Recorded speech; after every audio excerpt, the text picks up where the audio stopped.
Just today, feeder. This is XFM. This is Josh Widdicombe. Saturday morning, and here he is. It's producer Neil. Good morning. Good morning.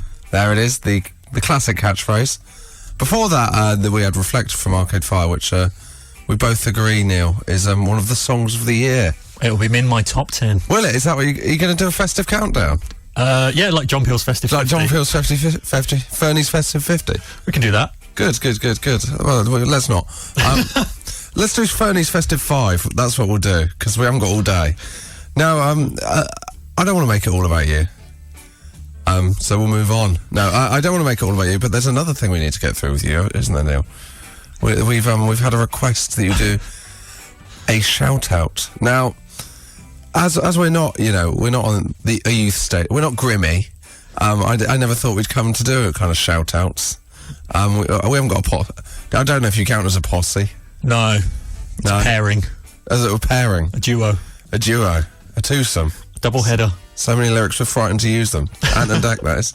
I can't believe I've just quoted... it's not even Ant and Dec, it's PJ and Duncan. That's how old it is. So, you've been asked to do a shout-out of your famous catchphrase, good morning. Yeah.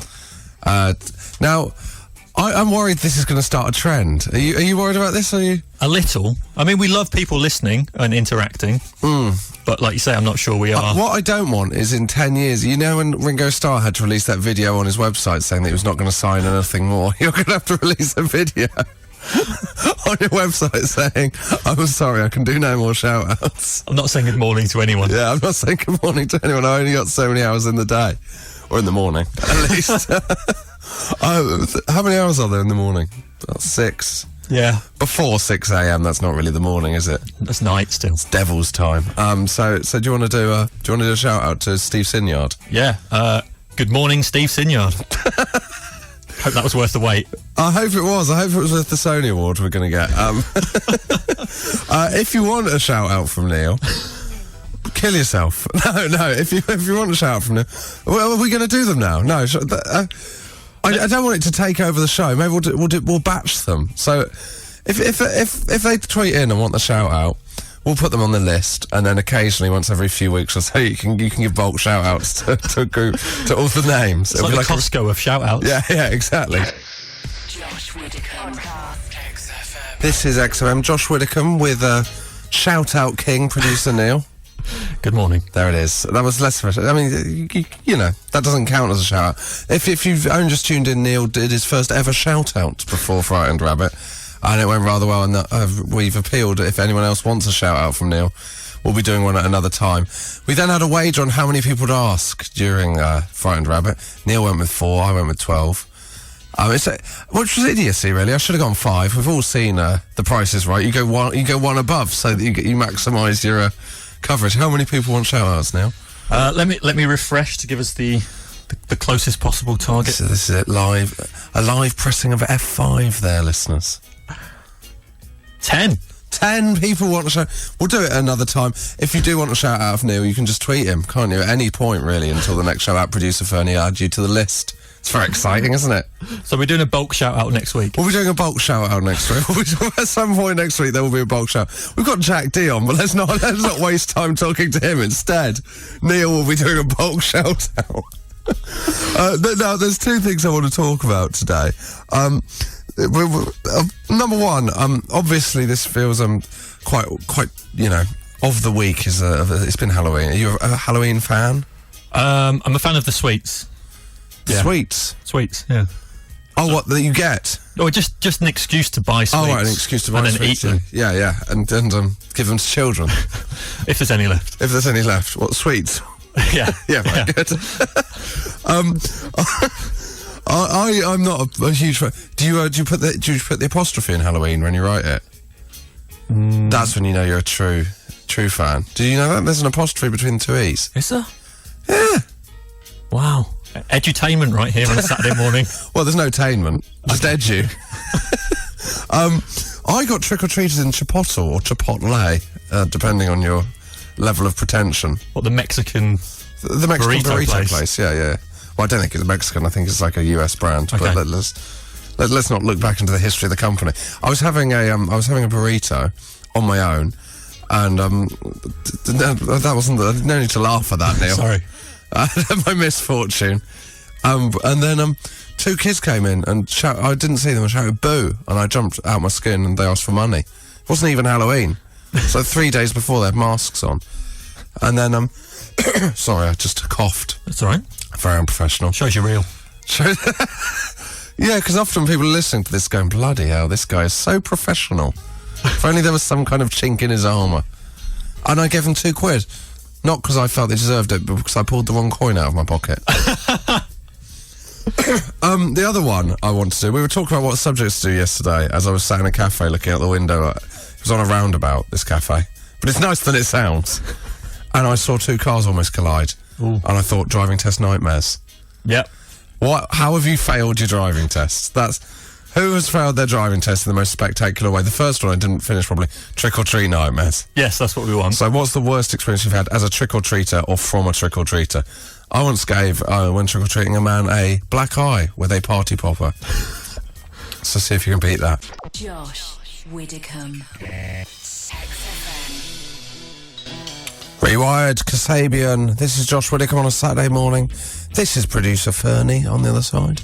I changed my name from producer Neil. You give me my Twitter handle now. Yeah, I am, yeah. Okay. Good morning. Doesn't work, your Twitter handle. Really annoyed, trying to tweet about you, but I worried you deleted yourself from Twitter due to the huge amounts of requests for shout-outs. We're talking two things. Number one, trick-or-treat nightmares. Well, but the one we're really excited about hearing what you've got to offer on, Neil. Because you've been trailing this to me this morning, like you've got a story that's quite exciting. Driving test disasters, i.e., how did you fail your driving test? Well, I failed my driving test twice. So I passed third time. Oh, yeah. You must have been very nervous going to the third one. Yeah, because I really wanted to pass. So Did you? I was How old were you? distraught. I was 17. Oh, yeah. So I passed not long after my birthday. But the first one I failed because I kept... That's not long after your birthday. What have you been doing? Illegally driving around? No, I just had, intensive lessons. Oh, okay, yeah. Fair enough. The first one I failed because I kept touching the instructor's leg. And I think No, I accidentally. know that.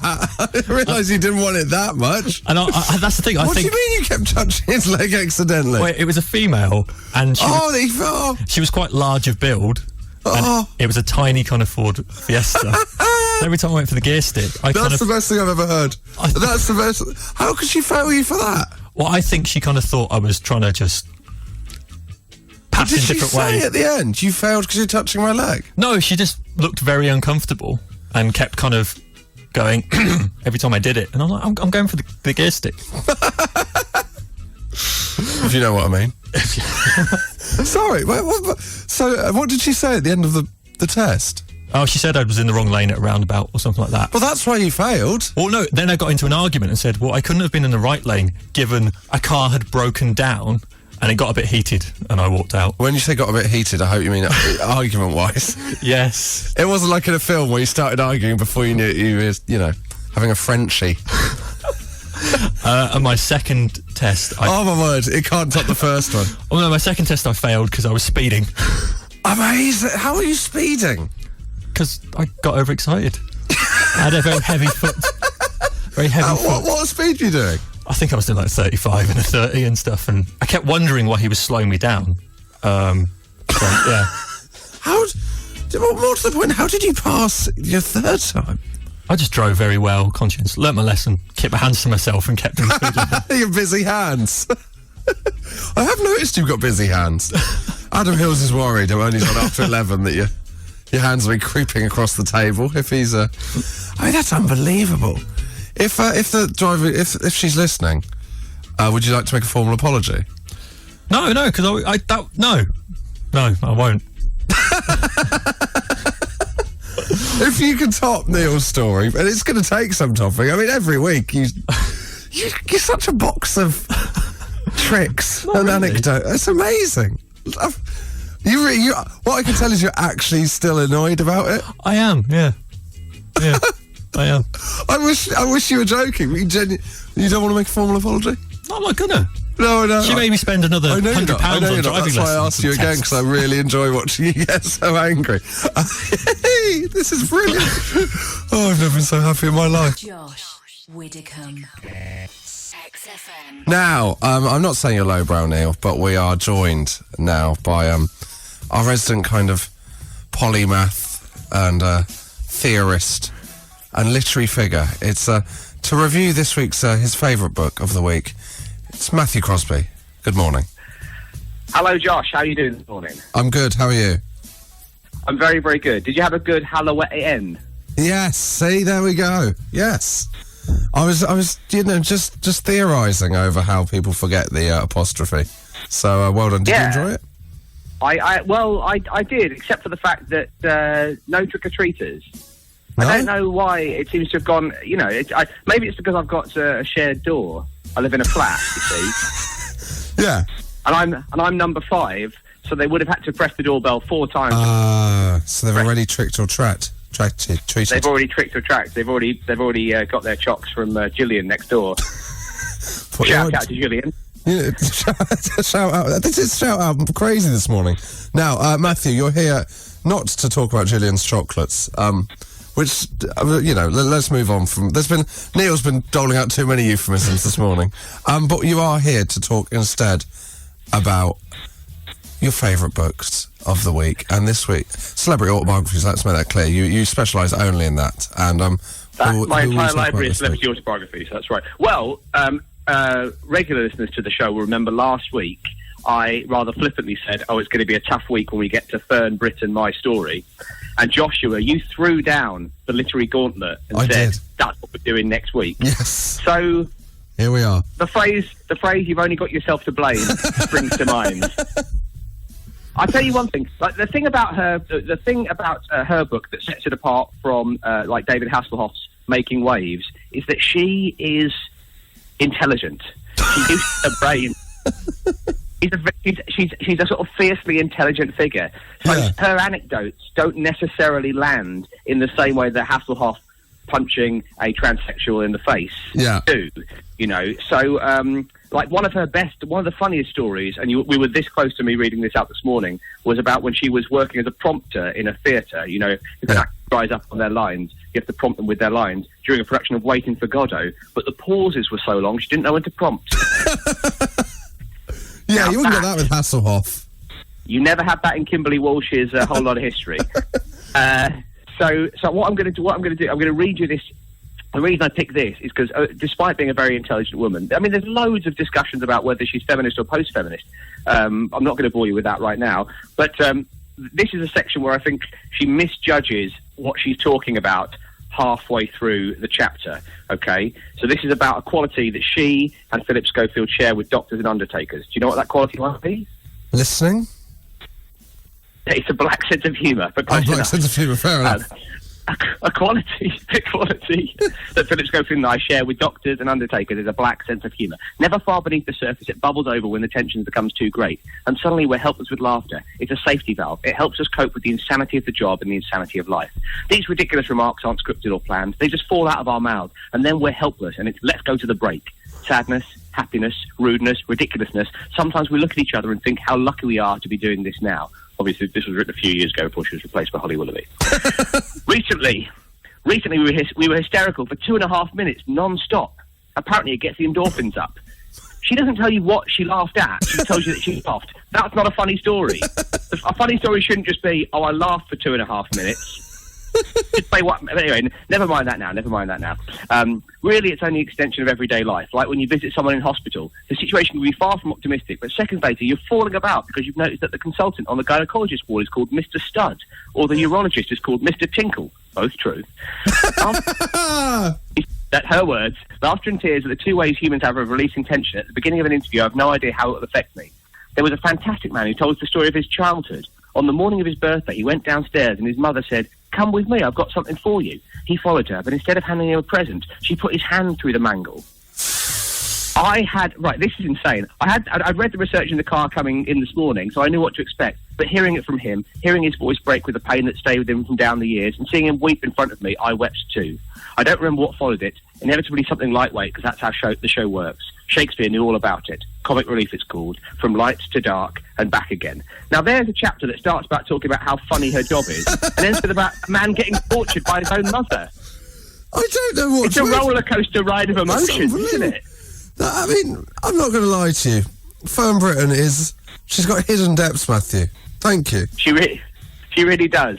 I think it's back to the sort of the slightly wishier, washier, wibbly wobblier world of show next week. Let's do that. And to repeat, I've only got myself to blame. Thank you very much, Matthew. This is XFM. My pleasure. Josh Widdicombe, XFM. I'll tell you what's been setting the textosphere alight. Is the textosphere a thing?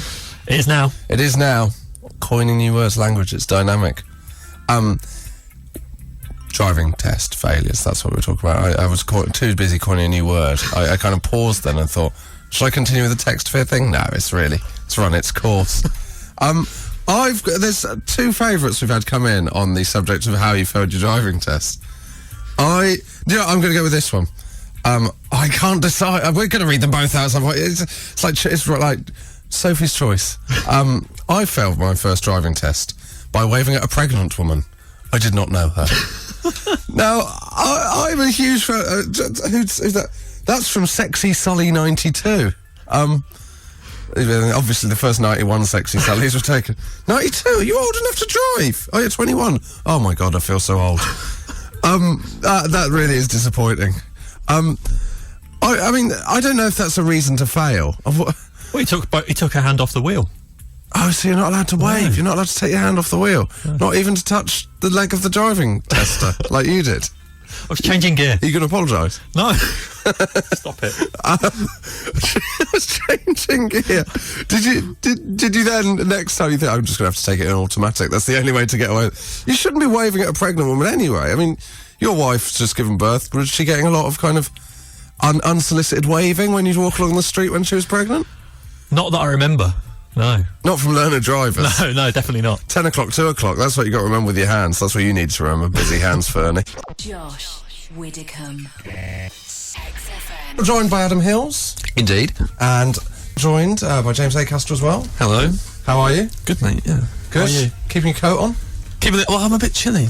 Are you? Yeah. Did you do a thing there? I'm not sure if you did that one intentionally, but it looked like you were turning away from us until your name was mentioned, and then you spun around in your chair. Oh, it's just exactly what I always do every week, Adam. I want it to be as much of a surprise to you that I'm on as it is to the listeners. Someone say, James. Are we on the air? How are you, James? Very well. Yeah. It's a lovely cup of tea you've made me again. Oh, no, I've nailed that now. Yeah, absolutely. Yeah. It gets quite for the final hour. We get quite self-indulgent, Adam. How's your week been? Did you get trick or treated? I didn't get trick or treated. No. I was out doing a gig. Oh. So I mean the audience were fairly scary, but that was okay. Did your audience members dress up? They didn't. No, that they were. If they did, they dressed up as rowdy drunk people who didn't really want to listen to comedy.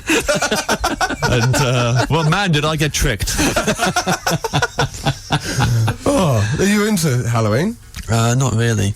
No? Not really. No. I've got a party tonight where it's the worst of both worlds because it's optional fancy dress. Oh! So basically what that means is if you go in fancy dress, most people won't be. Yeah. But you kind of feel like you should... I think fancy dress should be enforced or not at all. Yeah. Yeah. Well, yeah, all agreed. Yeah, because in that case, if it's enforced, you turn up and you go, look, none of us wanted to dress up, but this is what I've chosen. Yeah. But if you go tonight dressed up to this party, what you're saying is, not only is this how I choose to dress, but I've decided not to dress normally. I'd prefer the fancy dress option. Yeah, exactly. So there's a double... very difficult. I was going to go as I'll tell you who off air because there's the person that hosts the party is obsessed with the comedian that's notoriously badly dressed. But this person, mate, I'm right here. This person's clothes aren't just bad; they're really expensive. So the joke would cost me about 200 quid, and I was like, I think I already know who it is. Yeah. Yeah, I mean, it's not you, James. That's not 200 quid's worth of clothes. Thank you very much. I know a bargain when I see one. I actually had two members. I was in Reading on Thursday night, on Halloween night, and of the entire audience, 2 people dressed up. And I really applauded them, actually. Brought them up on stage. What were they wearing? There were 2 girls, both aged 20. Were they together? Yes, they were together. One was dressed as Hit Girl from the movie Kick-Ass. Oh, yeah. Although she kept telling me it's Kick-Ass. Of course, yes. And another girl. In was fact, you dressed- just sworn on the radio if you could apologise. my apologies. It is the name of a movie. I feel like a jackass. And the other girl dressed up as a Ghostbuster. Oh, that's a good one. 'Cause I was going to go Ghost tonight. Not Patrick Swayze. Topless with a... Bringing a potter's wheel with yeah. Who wants to sit down? little boombox and Unchained Melody playing. We were discussing various things. I think tweet in if you have any strong views on fancy dress either way. What's your views, Neil? We haven't really asked. I don't really have any. My problem with fancy dress... The thing is, I'm currently holding back. So my scrape this week is my Halloween night. Oh, I do have okay. opinions on fancy dress, and I will bring them up. I don't want people thinking that I don't have opinions like Neil. Josh Widdicombe. Now, what we're looking for, James and Adam, is a bit of positivity here, because we've been talking about failed driving tests. We've got 2 in of people that have passed in extraordinary circumstances. So, see if you would have passed these 2 people. Jeff Williams, friend of the show. Yeah. I on my driving test, 25 miles an hour in a 60 zone, stopped at green traffic lights, and couldn't turn off the windscreen wipers. I passed. What? I don't think not being able to turn off the windscreen wipers should lose you points. No. Because That's it's all right. never going to cause a problem, is it? You never, unless you wear down your windscreen. They start making that awful screeching Oh sound. yeah, they do start making that screeching sound. I'd have failed someone for that. Would you? Hate that sound. Yeah, instantly. 25 and a 60. Yeah, that's really, you should. Yeah, that's dangerous. bad. That's ridiculous. That's dangerous. Yeah. And stopping at the green traffic light. How they passed, but I was going to say, some people have theories that they have to give a percentage of passes a day, don't they? Yeah. Really? So it's better to take it in the morning, because then they haven't decided whether they're going to pass or fail you before they get in. Right. But I couldn't possibly comment if that's true. I imagine that's completely false. This is my favourite text, though. How about passing my driving test? My dad... Oh, this is... What a way to start a text. My dad, 1960. Gets in a car, drives around a bit, then examiner asks him to parallel park in a quiet suburban street. Dad parks as neatly as possible in a small space, pleased with himself. Examiner gets out of the car and vanishes into a house. My dad waits. 30 minutes later, the examiner leaves the house, literally doing his trousers back up. Gets in the car and says, "Well done, you've passed your test. Now drive me back to the centre." Oh, that is a story and a half, isn't it? 1960 is a good year. Yeah, that was before free love. That was actually part of the test in 1960. Yeah. How does that... Would you have sat there for 30 minutes? Yeah, you can't drive away. You can't go, forget this guy. I'm going back to the centre to pick up a new instructor. Have a new examiner, please. The other one's been in his house too long. I mean, what? I mean, obviously we know what's happening there. I mean, that's it's quite similar to your story, Neil, in that there's a kind of frisson of excitement. That's how much times have changed. In 1960, you could drop someone off for a quickie and get your licence. Yeah. And then, now... Neil was failed for touching the leg of his driving instructor too many times. Too many times. That's the bit I liked. Touch the leg of his driving instructor too many times. There was a point where it's like, right, Neil, you have crossed the line. And will he apologise on air, James? That's the question. Probably not. No, not Neil. Look at him. Yeah, James knows. No, I won't. Definitely won't. He hasn't apologised to me for touching my leg too many times every single week on the air. Well, what we'll do, if you can top any of those stories, we can have the way you passed in a... I mean, I'm now worried to go out on the road. But if you passed in a good way, if you failed in a good way, whatever happened... That man's method of driving from then on after he passed was just driving people to their homes, dropping them off and going, I'll be here in 30 minutes. Josh Widdicombe. Podcast. XFM. The Lumineers, Hey Ho on XFM. Takes me back, Neil, to the days when we first met. When we used to play, that used to be We used to play that every week, and me and you would look across and go, "Is this going to work?" And then you got a radio show. Hey, very, very, very good, James. Right, Classic. now still joined by Adam Hills and James Acaster, and James Acaster. Now, it is time for your. Oh, is this new music under it, Neil? That is nice. Can we have this every week, please? You want this as the official scrape music? Yes, please. So James is going to tell us, each week he tells us, his life is basically like a sitcom, it has turned out, we've discovered. Yep. So each week he tells us about a scrape he's got into. Is it a current scrape or is it one from the archives? This is Halloween. This is Halloween night after that gig I did. Okay. Oh. I was invited to a party. I was excited at this party because it was new friends. Oh, have you got new friends? I don't like the sound of this. I know, a bit weird, isn't it? Just people I started hanging out with in the summer. Yeah. I know them quite well. I know, so they invited me to their house for the Halloween party. Very excited about it. But they said if you don't have an outfit, they will provide one. Oh, no. Oh. So they said... So you didn't think maybe I should have an outfit?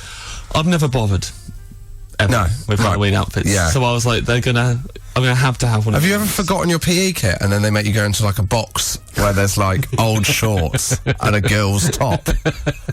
That was before they did Sex Box, wasn't it? That was that was the idea for that. Yeah. It's evolved.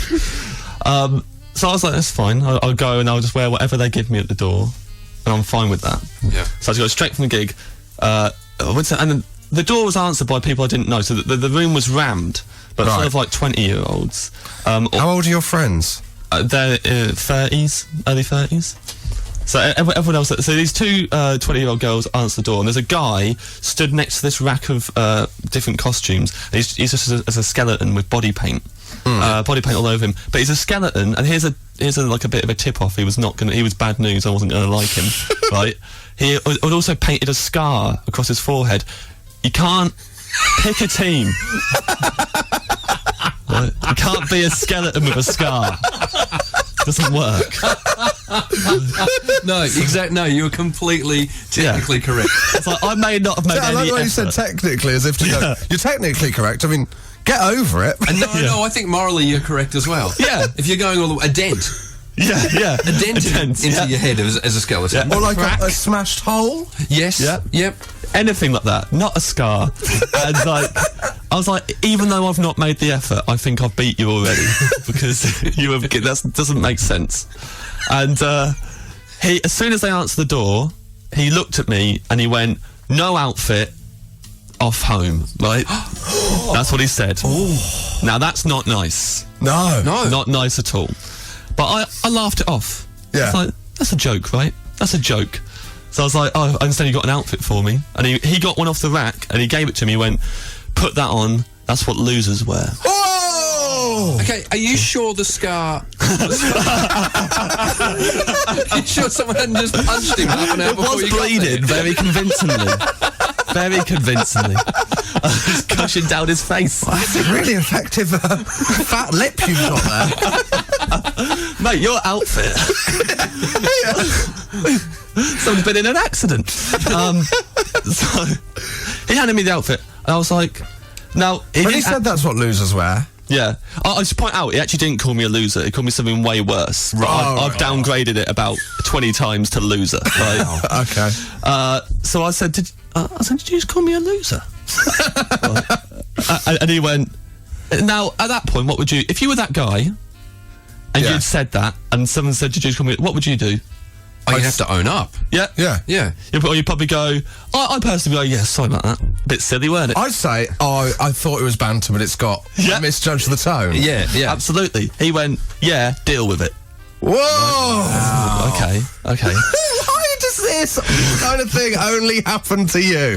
So I was, oh, by the way, the outfit he'd given me was a red onesie with a wolf's head on it. Just a bit of context.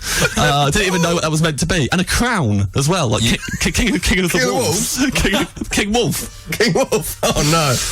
Do you know what? I got to pull you up here. You can't complain if you turn up without a costume Yeah. to a party where they say we will provide one for you. You're going to be King Wolf. You know you're going to be King Wolf. Just accept it. So, but he said, put that on. I was like, you call me, yeah. And I was like, right, the thing now is, if I put What this were you outfit wearing? on- Did you have to take your clothes off to put on the Well, this is the thing, but I would have had to just like put it on over my clothes, but like I was like, he's just told me this is what losers wear. Yeah. If I put it on now, it's the most demeaning thing to go. A 20-year-old just told me to dress like a loser, and I'm gonna do it. Yeah. So I I mean, you're not going to get respect from your wolf parliament after that, are you? I'm gonna loser as the king. But I said to the girls who'd let me in. Off with his head. I said to these girls who'd let me in, who's that guy? And they said, oh, it's such and such's boyfriend, one of my new friend's boyfriends. I've never met before. I was like, he's horrible. and then he turned around again and went, grin and bear it, put the outfit on. Whoa! Wow. At which point they all turned their back to me, and then this is the best feeling. I recommend this to everyone. I hung it up and I walked out. Oh! Right now, yeah. I've never done Suddenly that feel before. like I'm on the Steve Wright show. It was amazing. It's the best feeling That's ever. amazing. You just turn and you leave. Yeah. I was just feeling really excited. I go, I should do this at every party. Like, every time anyone's slightly rude to me, I should go, Yep. I'll be back in a sec and just go home. Yeah. It'd be amazing. But I thought that was the end of my night. Yeah. I walked out into the street, literally turned a corner, and there was a lady across the road, quite an attractive lady, I'll just point that out. She looked over at me and she went, do you have any food? What? Yeah. So I was like, you will go. You think you 2 scrapes in one night? I was thinking the phrase is trick or treat, madam. Do you have any food? And I said no. She pointed up at this wall and she went, there's a fox. There's a fox over the wall. I'm trying to coax it out. I said, oh, okay. She went, I've got some bread. What do foxes eat? I went, I don't know. I think some of them might eat cat food. She went, and when I said that, it was like she really beat herself up over. She went, of course it was cat food. What was I thinking? I went to the shops and getting bread for a fox. And I was like, it's okay, yeah. And then as I was chatting to her, this fox just poked its head over the wall and looked at us. It was like a foot away from us, really close. Yeah, I'd be Just looked at us. So I stood there and looked at this fox for about 20 minutes with this lady. Right. I was there looking at the fox and she went, what have you been up to tonight? So I told her what I've just told you. Yeah. And about the party. She went, they sound like awful people. I said, yeah, I know. She went, well, they live around the corner. Yeah. She went, do you think they've got any cat food? That's amazing. And obviously I went, I don't know, but we're not doing that. And I kind of wish I had, because I think I got back, I made it home, and I said to my flatmate what happened, and he said there's 2 things that could have made you cooler that night. One would have been if you had gone back to the party with her, just walked in, pushed past the guy, went to the kitchen, stole all the meat from their fridge, and gone and fed a fox. And he said the other thing that I should have done, and I really regret this, is that instead of just leaving, I should have left with the King Wolf outfit. Yep. Oh, yeah, definitely. Should have taken it home. Amazing. Worn it, take a photo, send it to my new friends. Going, having a lovely night in, King Wolf. King Wolf. Oh, I know what I'm getting you for Christmas, James. That is one of the best. Have you kept in touch with that woman? Yeah, we're Facebook friends now, Right. and yeah, I mean, she lives in Switzerland. She's flying back today to Switzerland. Oh, So, this is like an updated version of Before Sunrise. It's like a Halloween horror version of Before Sunrise. Josh Widdicombe. XFM. We're nearing the end, and I feel Adam and James, and more particularly Neil, we should tie this up for where we all started. We started with a story today of you getting a bit busy with your hands on a driving instructor, touching her legs slightly too much. I think I didn't know before you did this that you were a driving instructor. What? Someone's texted in, when I was learning to drive, I struggled with the gears. My driving instructor suggested that as a way to help me, he would squeeze my knee to indicate which gear. Wow. I.e. 3 squeezes for 3rd gear. We did seem to go into 5th gear a lot. It ends, I now drive an automatic. Oh, who's that from? Shona, would you like to apologise, Neil? Doesn't ring a bell. One of many. I think I love the fact that you haven't apologised all morning, and I'm not going to try and bully you into one final apology. Give I you don't one think last he should. time.